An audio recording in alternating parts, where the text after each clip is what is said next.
Je suis arrivée en France en septembre 2022, donc j'avais 17 ans. Aujourd'hui, Valeria a 19 ans. Grande espoir du BMX freestyle en Russie, elle a quitté son pays quand la guerre en Ukraine a commencé et maintenant c'est pour la France qu'elle rêve de participer aux Jeux Olympiques. On est parti avec ma famille parce que la situation politique en Russie, on n'est pas d'accord. On ne peut pas rester dans les pays qui a commencé la guerre contre notre pays. C'est pas normal, c'est pas normal du tout. C'est donc à Montpellier que Valeria a posé ses valises. Inscrite en licence d'anglais-russe à l'université, elle a presque une vie d'étudiante normale. Il est, je sais pas, 8h30 et du coup on va à l'université parce qu'aujourd'hui j'ai mes examens. Parfois c'est compliqué parce que mon français il est pas mal pour la vie, mais parfois à l'université je comprends rien du tout. Mais si elle s'est installée à Montpellier, c'est parce qu'ici elle bénéficie des meilleures infrastructures pour s'entraîner. Avec notamment le plus grand BMX skatepark d'Europe où elle roule quasi tous les jours.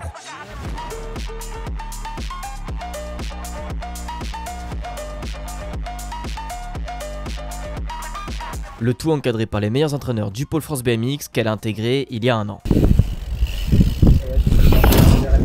Tellement, mais tellement. C'est dingue. Elle est perfectionniste en fait. Ouais, mais des fois c'est trop. Il faut se contenter de chaque réussite.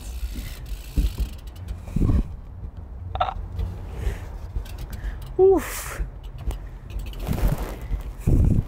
J'ai fait n'importe quoi. T'as fait un 3-6. Mais je pose. J'ai sauté et après j'ai fait le 3-6.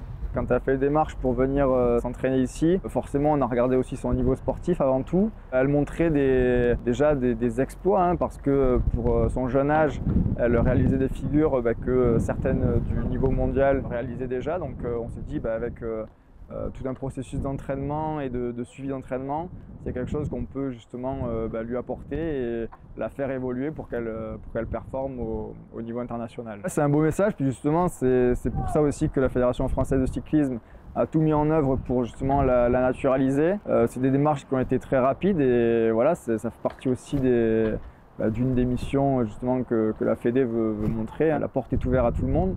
Donc voilà, c'était une démarche de sa part. La fédération a mis tout en place pour l'accueillir. Et donc maintenant, elle est bien intégrée.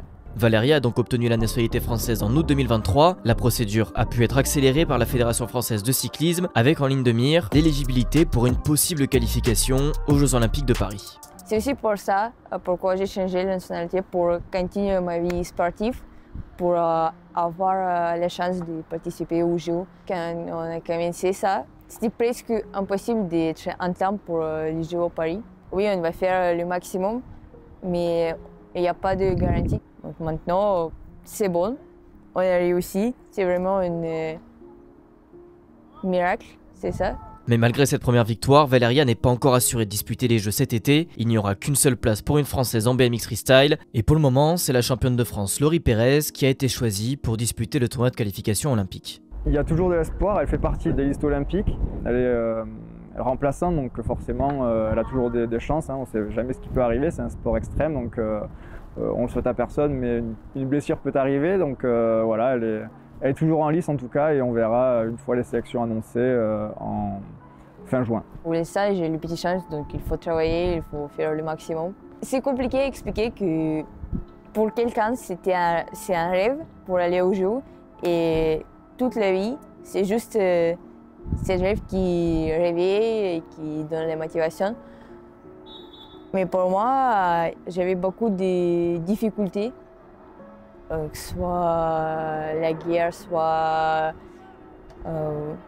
m'installer en France, habiter ici, m'adapter. Donc si je pourrais le faire, c'est vraiment bien.